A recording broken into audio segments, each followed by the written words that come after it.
Hey, congratulations! You have orders to live on the Emerald Coast. That means you've accepted orders to either Hurlburt Field, Eglin Air Force Base, or Duke Field. There's a few other small ones, but they're all mostly attached to those major installations here in this area. So what comes next? If you don't have much knowledge about this area, I'd like to give you some tips as an experienced military spouse. Stay tuned for the tips I have to make your PCS a little bit easier.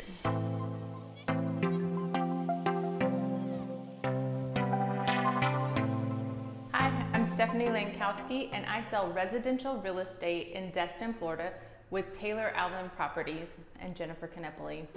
I'm also a military spouse, or a military spouse of a retired Air Force veteran, I guess now. Anyway, yay. He retired last summer.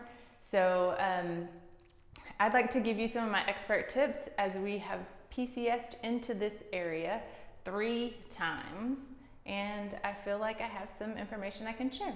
So we're going to talk about the 3 major installations and easiest access to those. And then also, if you don't get quite enough tips from this, you can watch Jen's video on military bases near Destin, Florida. So let's get started.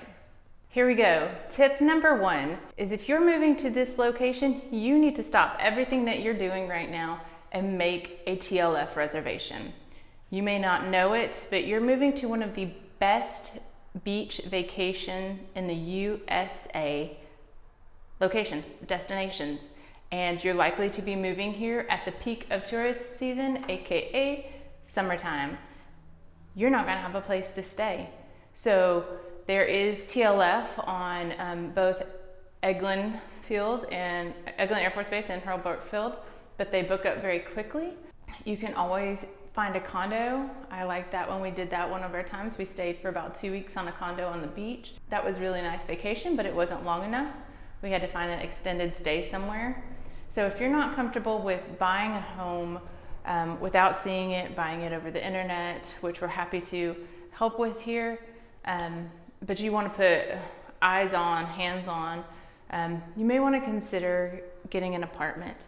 There are several places here that do month-to-month rentals with fully furnished places, but again, those book up fast. Also, just with the shortage of houses that we have right now, both rental and residential to purchase, apartments, most apartment complexes have a super long wait list right now.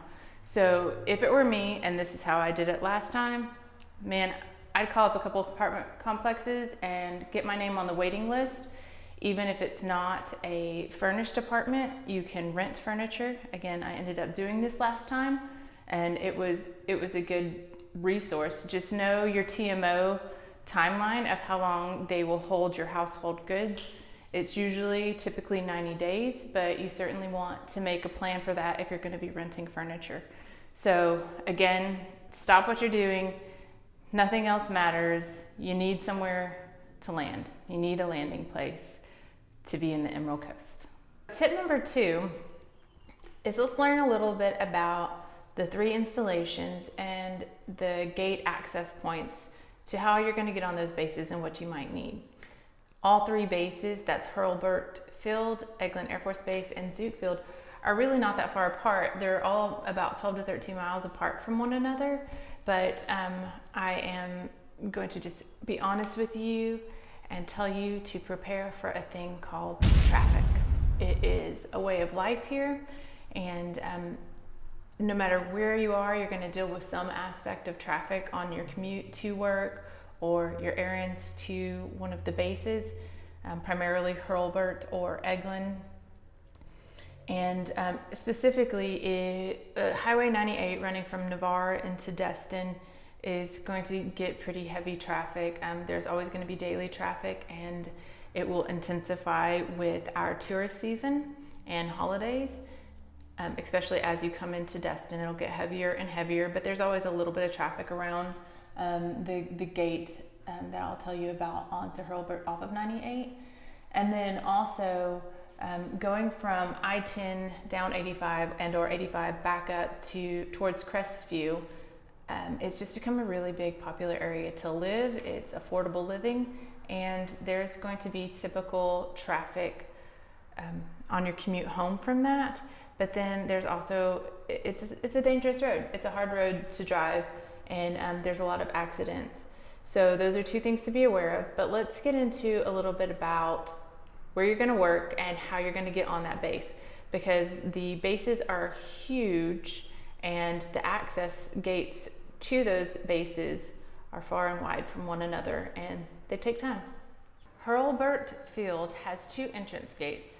One is located in Mariester off of Highway 98, and the second is off of Hill Avenue Northwest onto Freedom Way on the west side of Fort Walton Beach.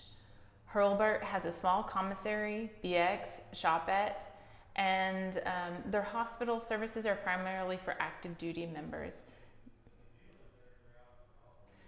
Eglin Air Force Base has two primary entrance gates on opposite sides of the world, or so it can seem. Eglin's main gate is located in Shalimar off of Highway 85 and onto Eglin Boulevard. The second gate is located on the east side in Valp or Valparaiso on John Sims Parkway headed into Niceville. Eglin is going to be where you'll find most of your dependent services or privileges, including a larger commissary, BX, two shopettes, an ITT, a Class 6, most of your medical hospital visits, your pediatrics, your ER services, and a super good lemon lot are all going to be found on Eglin Air Force Base. Duke Field can be accessed from Highway 85 and McWhorter Avenue. This is a teeny tiny base. Unless you're going to work, you will likely not go there. All right, so tip number 4 is something that we could all do better at, but I'm going to encourage you to do, and that's called use your network. So the military is at the end of the day a really small family, right? It's a really small community, and the chances are that you know somebody that has been stationed here at Eglin Air Force Base, Hurlburt Field, or Duke Field are high, especially with this crazy market that we have going on right now. Call them. Ask them if they know somebody who's selling a house, if they know somebody who's PCSing that would be willing to rent to you or to sell to you. Another resource that I particularly have not been great at, but I'm learning even since my husband retired to use more, is the Facebook military spouse pages. There is a wonderful Eglin and Hurlburt military spouses Facebook page, and you can literally find anything under the sun. I also am technologically not super savvy, but there's a search bar on the top of these pages, and you can type in that search bar whatever you're looking for, whether it's houses, a service, best schools, preschools, which again, you need to get on a waiting list for those. I don't care if you don't know where you're living, get the best ones in the cities that you're considering and get on those wait lists for preschools as well. Anyway, use these Facebook pages. Like, there are so many spouses out there that are so willing to step up and answer your questions or give you information. And I mean, even local realtors that are spouses, obviously me, are on these pages looking for tips and insight into what our wonderful network brings to the table. So use those. You have your Airmen and Family Readiness Centers that have some great programs. They always have a newcomers briefing that you can attend either as active duty or as a spouse. You can attend as well. And then if you're a new spouse to the military, they have a program that's called HeartLink, and it's a really wonderful resource to just kind of give you an education on what you need as a spouse. If your husband is deploying, how to receive money, how to take care of your bank account, where you might find moving information, a whole host of list of all of your acronyms. I really love this program and used to teach it, so I'm certainly going to advocate for it. Hey, you might have noticed that I skipped tip number 3. That's right, I got a little long-winded, so we decided to make this 2 videos. So if you'd like to hear my tip number 3 for PCSing to the Emerald Coast, in which I'll break down kind of the local cities around here, check back with us next week. If you liked this video, consider watching Jen's video, Best Places to Live in the Florida Panhandle, Emerald Coast, Destin, Florida. And we'll see you next time.